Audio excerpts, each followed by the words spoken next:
the viewer kapaka sukua one now homework but a chono gonna all no coffee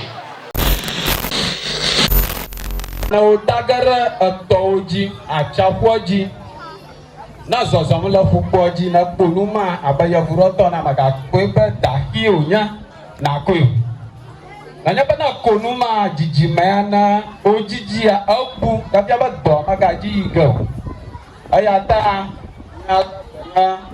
na fanuwa wala fuata akpara muchia amwa makuku hajiga ayata obona jijaman mo dagara amwaji da akpara so sronunya plato wasasema ba ohono owachia onye nu to wonu na anyawidua mala pleasantly surprised. I'm a review dogo pramachichi or manyabo vala. Alabanu amare miedri for a long period. You miedri style combo. Kamiko nana damana review. Agba la mount of London.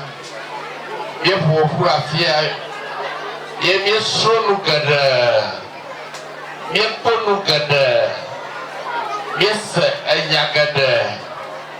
Imava fia ajojoga pufuleo. Kanio niyo miesa. Ye niyo mieswa. Nebe ya fama onyenwa likere miamba. Nemiako ako awotoi. Ba miavio chi. Da akbalanso sronunya plato wasasema ba ohono owachia onyenu to wonu na anyawidua na agolotukoa hana Ghana, Africa and beyond. Da enya okata kwa miese enyaraka majuma ma aglo enyaba yamanyaba teachers wa onana homework suku viao yabanyao dana teachers onana homework suku viao ka omo suku viao commitment anuso sromo that is one aspect anura ka majo ma aglode teacher oyema now the viewer kapaka sukua one now homework but a chono gonna all no coffee compulsory na amama koviwa ya hatoni ina nagaba na ma ya fama obobonya srogbale akana ola free ya ma akbala struggle na tata gule bana srogbala onye nuka struggle la o da miao atiche so miano homework na mo in fact mianao osubo kwaso suba no yire mu okaka ochoa kada rita omuchi alaba ostrono hananama. Now secondly anura enyarakala shia nyanyaba vie na maje maklo na anyabu tuko enyabade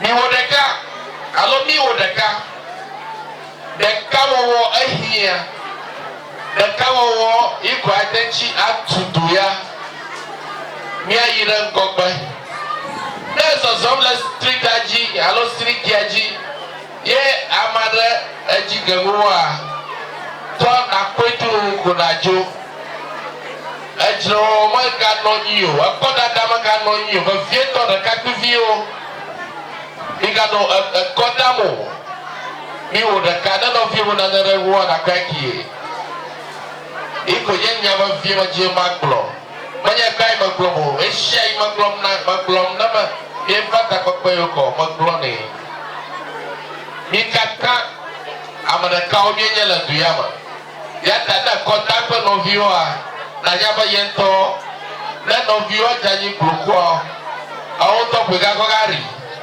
so mi wo da kala tuama da ka kwivi ono jijo kodada na ma imagine mano ka homba amojiro wula tuamo yata madakuku na mi wo da ka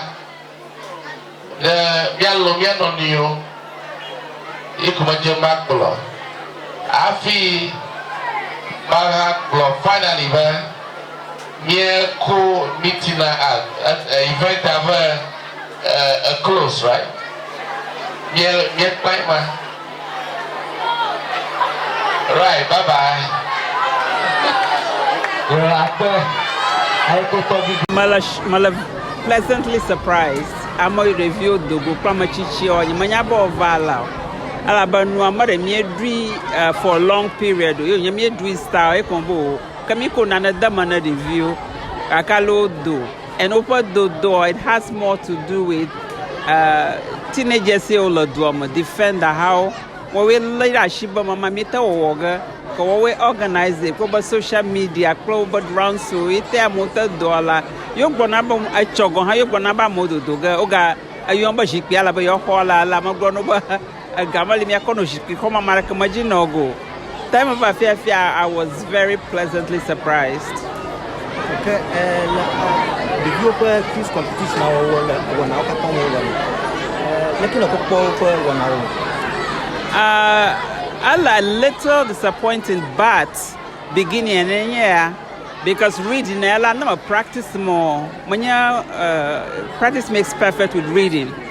Ta nya idea nya be meja go mafiako maba form reading club la school. Let the viewer have a chance to read all the time. I'm the executive director of annual literary project, and new books so me give na tayo nya fia mabazu mama la fiako. Amegbe mava visit and the view have a club no agbala club we may realize me do motor gareka pugodo me view over na vacation no va na ko na mali no ta mo no pona tonyo bono yova na book club let's come about you never agbala na review yova, and that's motivation for the children to want to learn. I'm very excited. Education is very important to me. Nyangmi duor komaglo no ba miao de denya mila novishi na mara rofo no viaja baka wazuzro mira fota kuri ne miala novishi mia we abale mia togbio we fi ovado fia am agbotero ko jago no viaji kaka miala novishi mia ko mia view especially wo wenya duto very soon mia yoga wo we bona do plug na mia de toto do mire kana mia jo to wuga ta kuku maramna dua kata bol no vishimia la menu.